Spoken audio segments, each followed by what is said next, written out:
Hey everyone, it's the Smithsonian's birthday this week.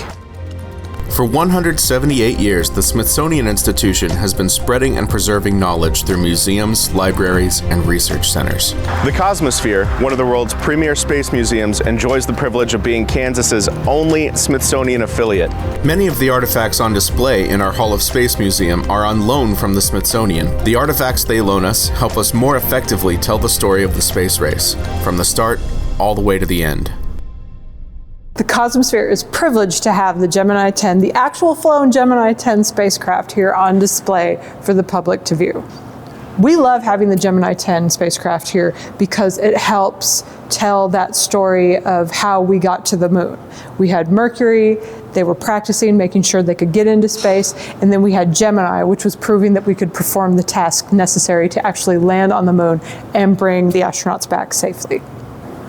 Michael Collins and John Young were the two astronauts on the Gemini 10 mission, the craft that we have here at the Cosmosphere.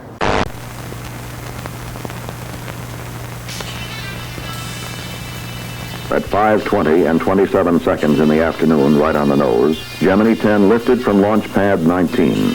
From the start, it looked like a good launch. As Gemini 10 began its first revolution over the Bermuda tracking station, it had 2 target vehicles ahead of it and 3 days of work. They had 3 main objectives. One was to dock with the Agena Target Vehicle that had launched before them. The second was to rendezvous with the Gemini 8 Agena. In addition to Agena 10, Agena 8, which had been launched 4 months earlier, was in an orbit of 217 by 215 nautical miles. Spacecraft communicator Gordon Cooper raised Gemini 10 over Madagascar. Gemini 10, what is your range now? Our range is about 40 feet.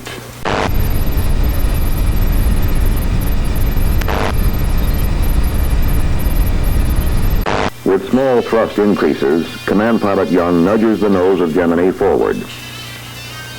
He's docked. At the end of the first day, a burn of 420 feet per second was made using the primary propulsion system, PPS, of the Agena. It raised the orbit of the docked vehicles to a new record, 414 by 160 nautical miles.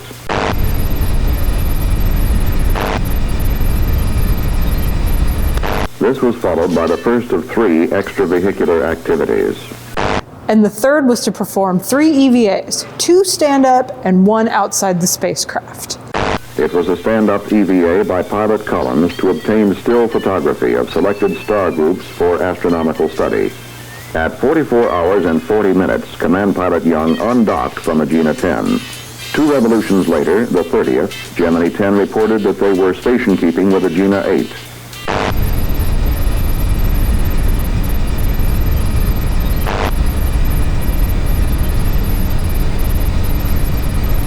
After rendezvous, Pilot Collins left his spacecraft for a second EVA.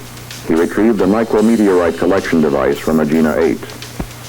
A third EVA was performed to jettison equipment no longer needed. As retrofire preparations came up on the final day, Command Pilot Young reflected briefly, "I hate to come back."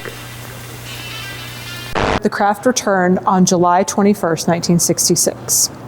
Gemini 10 re-entered the atmosphere, and the onboard camera gives a brief view of the long descent. As recovery forces watched, Gemini 10 was sighted. It was lowered slowly over the water by the large main parachute. In the words of its program manager, Charles Matthews, Gemini had fully matured and become operational.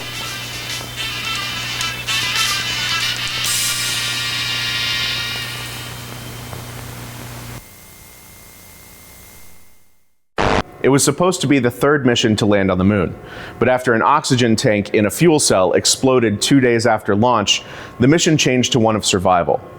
Mission Control had to dust off a procedure meant to make the command module's square filter work with the round hole of the lunar module's system.